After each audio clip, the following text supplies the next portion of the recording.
सामने स्क्रीन पर जो आपको क्रेडिट रिपोर्ट दिखाया जा रहा है वो मेरा सिविल स्कोर है। क्या आपको भी अपना ही ऐसा सिविल स्कोर देखना है, वो भी 1 महीने के अंदर? तो ये पॉसिबल है। अब कैसे पॉसिबल है वो तो वीडियो देखकर ही आपको पता चल पाएगा। इस वीडियो के अंदर मैं आपको 5 ऐसे स्टेप्स बताऊंगा जिसे आप स्टेप बाय स्टेप फॉलो करके अपने सिविल स्कोर को इम्प्रूव कर सकते हैं या टाइम रहते बिगड़ने से बचा सकते हैं। वीडियो के एंड में मैं आपको एक बोनस पॉइंट भी दूंगा जो हमारे क्रेडिट स्कोर को सबसे ज़्यादा प्रभावित करता है, इसलिए वीडियो को एंड तक ज़रूर देखें। तो वीडियो को ज़्यादा डिले न करके मुद्दे की बात पे आते हैं। नमस्कार दोस्तों, मैं सरफराज खान और आप देख रहे हैं फाइनेंस ट्यूब।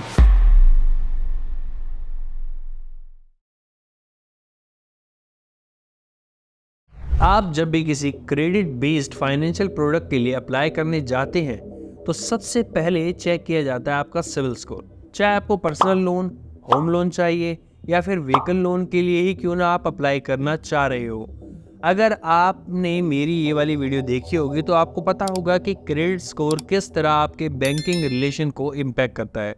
साधारण शब्दों में कहूँ तो आपको लोन मिलेगा या नहीं, ये कहीं ना कहीं आपके क्रेडिट स्कोर पर ही डिपेंड करता है। क्रेडिट स्कोर एक बैंकिंग स्कोर मीटर होता है जिसे सिविल नाम की संस्था संभालती है। सिविल यानी credit information bureau India limited. किसी भी इंसान का सिविल स्कोर 300 से 900 के बीच में होता है। अब आपका सिविल स्कोर जितना ज़्यादा होगा आपका बैंकिंग रिलेशन भी उतना ज़्यादा बढ़िया माना जाता है। आमतौर पर 750 से ज़्यादा क्रेडिट स्कोर को बहुत बढ़िया क्रेडिट स्कोर माना जाता है। अब आपका सिविल स्कोर कितना है उसे कमेंट करके जरूर बताएं। अगर आपका क्रेडिट स्कोर 800 या उससे ज़्यादा है तो ये बहुत ही ज़्यादा खुशखबरी की बात होती है, क्योंकि इस कंडीशन में आप किसी भी तरह के लोन के लिए अप्लाई करते हैं तो आपका लोन अप्रूव्ड होने के चांसेस भी काफ़ी ज़्यादा हद तक बढ़ जाते हैं। लेकिन अगर आपका सिविल स्कोर 700 से भी कम है तब क्या किया जाए? अब तो लोन लेने में तो दिक्कत हो जाएगी। हो जाएगी ना। मुझे अपना सिविल स्कोर 750 प्लस बनाने में 6 साल लग गए, लेकिन मेरे 5 एडवांस स्टेप्स से आप बस 3 से 6 महीने में अपने क्रेडिट स्कोर में 300 प्लस नंबर्स का जंप ला सकते हैं। इस बात का अंदाजा आपको पहले 30 दिनों के अंदर ही दिखने लग जाएगा। एक फैक्ट की बात बताऊं तो पहले पॉइंट पर ही अधिकतर लोग सबसे ज़्यादा गलती कर देते हैं। ये गलती होती है अपने क्रेडिट कार्ड का मैक्सिमम लिमिट का इस्तेमाल कर लेना। आपकी जानकारी के लिए बता देता हूँ कि क्रेडिट कार्ड का यूज़ आपके सिविल स्कोर को सबसे ज़्यादा इम्पैक्ट करता है।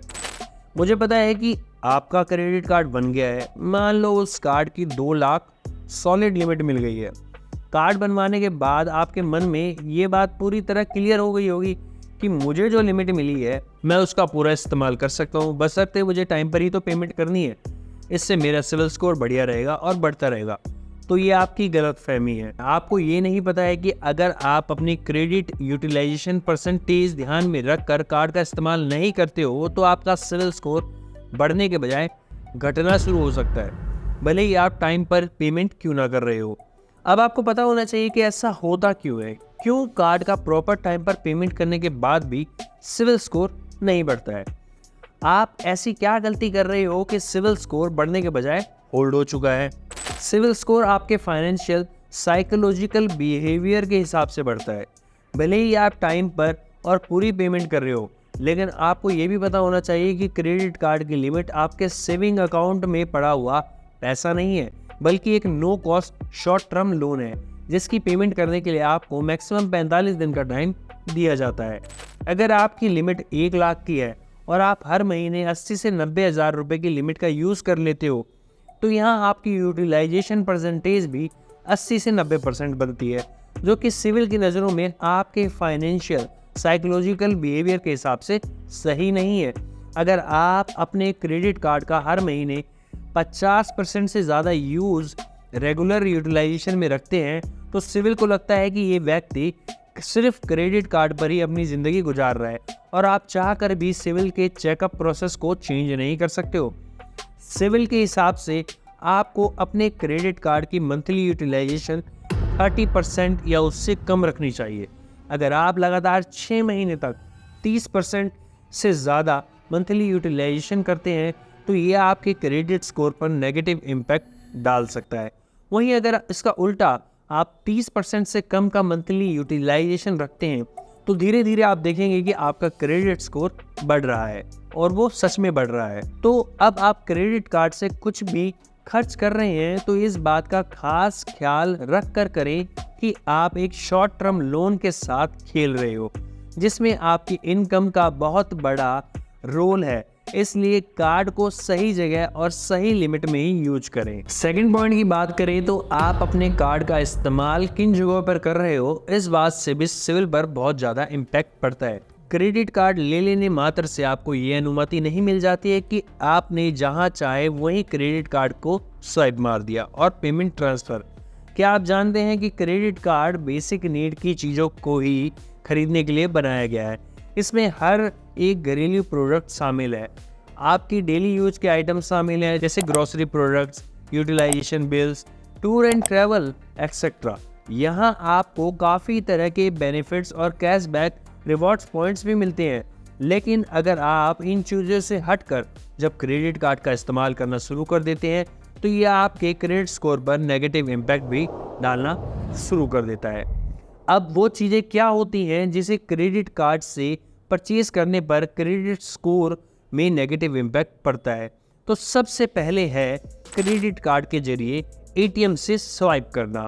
हालांकि क्रेडिट कार्ड से कैश विड्रॉ करने पर पहले से ही 10 या 20% का ब्लॉकेज लगा होता है, वरना इंसान इतना लालची है कि वो पहले ही दिन 100% एटीएम से कैश स्वाइप मार देगा। इसके अलावा इमरजेंसी मेडिकल बिल्स की पेमेंट, स्टॉक मार्केट में investment, online gaming and gambling, tax payment, educational fees, foreign currency transaction, luxury item जैसे गोल्ड को क्रेडिट कार्ड से परचेज करना बहुत ही बुरा आइडिया माना जाता है।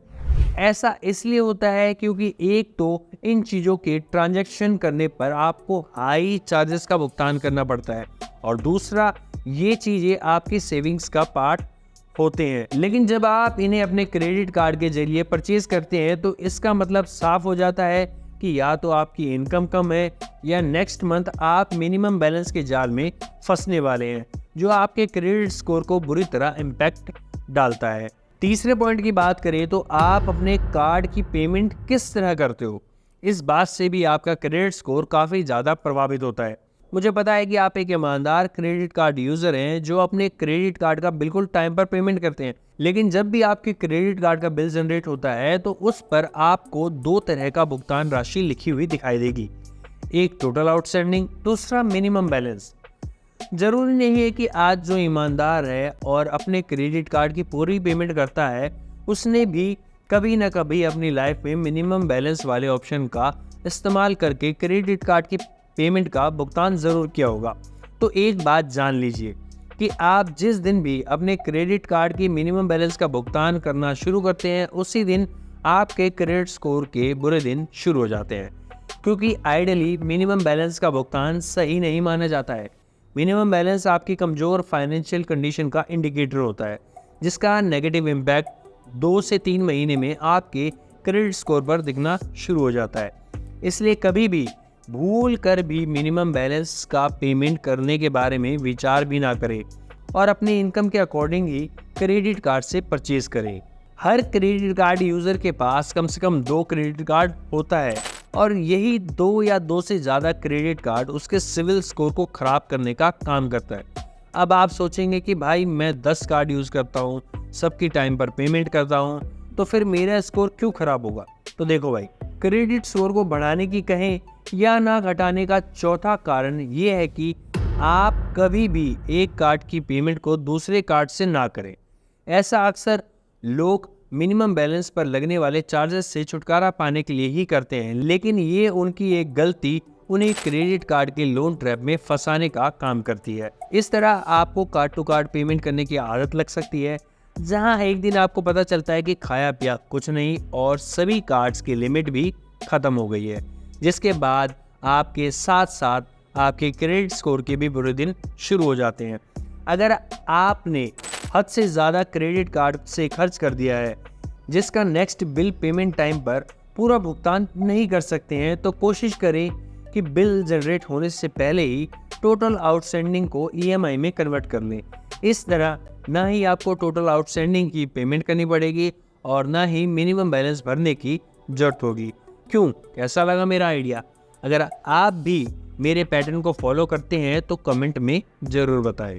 Last but not the least, अपने क्रेडिट स्कोर को तेज़ी से बूस्ट करने के लिए आपको एक काम बहुत धीरे धीरे करना होगा।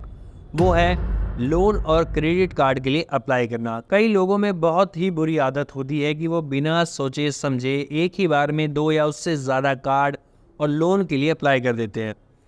ऐसा करने वाले लोगों को एक चीज़ बड़े अच्छे से क्लियर होनी चाहिए। क्रेडिट स्कोर 2 तरह से चेक होता है और 2 तरह से इम्पैक्ट भी होता है। एक होता है सॉफ्ट क्रेडिट चेक, जो आप महीने 2 महीने पर किसी सिविल स्कोर चेक करने वाली वेबसाइट या मोबाइल एप्लीकेशन पर जाकर कर सकते हो। इससे आपके क्रेडिट स्कोर पर बिल्कुल भी फर्क नहीं पड़ता। वहीं दूसरा होता है हार्ड क्रेडिट चेक।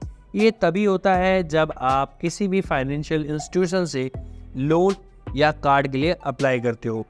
आपकी हर एक अप्लाई पर वो फाइनेंशियल इंस्टीट्यूशन आपके क्रेडिट स्कोर को चेक करने के लिए एक हार्ड हिट मारता है, जिससे 5 से 10 पॉइंट आपका सिविल स्कोर कम हो जाता है। उदाहरण के लिए, अगर आपने एक ही महीने के अंदर 5 लोन और क्रेडिट कार्ड के लिए अप्लाई किया है तो कम से कम आपका 50 पॉइंट क्रेडिट स्कोर नीचे गिरेगा ही गिरेगा।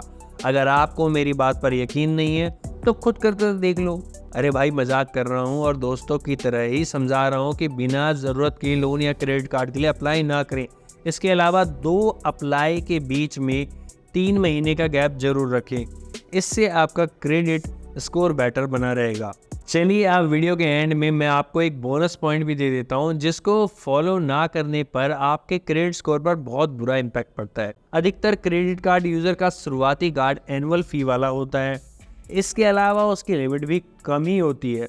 इसलिए यूज़र अपने सबसे पुराने कार्ड को ये सोचकर बंद करवा देता है कि एक तो इसकी लिमिट भी कम है और दूसरा मुझे इस पर फीस भी काफ़ी ज़्यादा देनी पड़ रही है। लेकिन आपका सबसे पुराना कार्ड ही आपके क्रेडिट स्कोर पर सबसे पॉजिटिव इम्पैक्ट डालता है, और अगर आप इसे बंद करवा देते हैं तो आपका क्रेडिट स्कोर कम गति से बढ़ना शुरू कर देता है। यानी इसे ही ओल्ड मान सकते हो आप। इसलिए आप अपने क्रेडिट कार्ड को ऊपर बताई गई प्रॉब्लम के मुताबिक बंद ना करवाएं, बल्कि बैंक से बात करके उसे अपग्रेड करवा लें। फीस भी माफ़ हो सकती है और इसके अलावा आपका ओल्ड कार्ड का लिमिट भी बढ़ाया जा सकता है। आखिर में आपको मैं यही कहना चाहूँगा कि हर 3 महीने पर अपने क्रेडिट रिपोर्ट को एक बार ज़रूर स्टडी कर लिया करें। अगर इस दौरान रिपोर्ट में आपको किसी भी तरह की कोई भी गड़बड़ी दिखाई देती है तो उसका डिस्प्यूट सिविल की वेबसाइट पर जाकर रेज करें। I hope this video was very useful for you. अगर आपको लगता है कि आप कोई भी पॉइंट भूल सकते हैं तो मेरी गुजारिश है कि आप इन सभी पॉइंट्स को एक नोट्स की तरह बनाकर लिख लें, ताकि ये पॉइंट्स हमेशा आपके पास सेव रहें। और वीडियो को सेव कर लीजिए कि आप इन फ्यूचर भी इस वीडियो को आसानी से देख पाएँ। डिफ़ॉल्टर्स के लिए मेरी संवेदनाएं हैं। हालांकि आप भी अपना सिविल स्कोर ठीक करवाना चाहते हैं तो पहले आपको अपनी पेमेंट समय पर करनी होगी। इसके अलावा आपके सिविल स्कोर पर जितनी भी नेगेटिव एक्टिविटीज़ हैं उन्हें भी क्लीन करने की ज़रूरत है। इसलिए आप अगर अपना सिविल स्कोर स्मूथ और हेल्दी बनाना चाहते हैं तो आपको मेरी टिप्स एंड ट्रिक्स को फॉलो करते हुए कम से कम 2 साल तक का टाइम ज़रूर देना पड़ेगा। अगर आपको अपने सिविल स्कोर को हमारे द्वारा ठीक करवाना है तो आप नीचे दिए गए व्हाट्सएप नंबर पर बेझिझक व्हाट्सएप मैसेज कर सकते हैं। इसके अलावा भी अगर आप चाहते हैं कि मैं आपके किसी खास टॉपिक पर डिटेल वीडियो बनाऊं तो आप उस टॉपिक के बारे में कमेंट करें। मैं ज़रूर उस टॉपिक पर जल्द से जल्द वीडियो बनाने की कोशिश करूंगा। इस वीडियो को अपना प्यार देने के लिए एक लाइक कर दीजिए। अगेन, फेसबुक पर वीडियो को देखने वाले व्यूअर्स से मेरा अनुरोध है कि वो हमारे चैनल को फॉलो करें। यूट्यूब पर देखने वाले इसको सब्सक्राइब भी कर सकते हैं। I will see you in the next video. Till enjoy करें, मस्त रहें।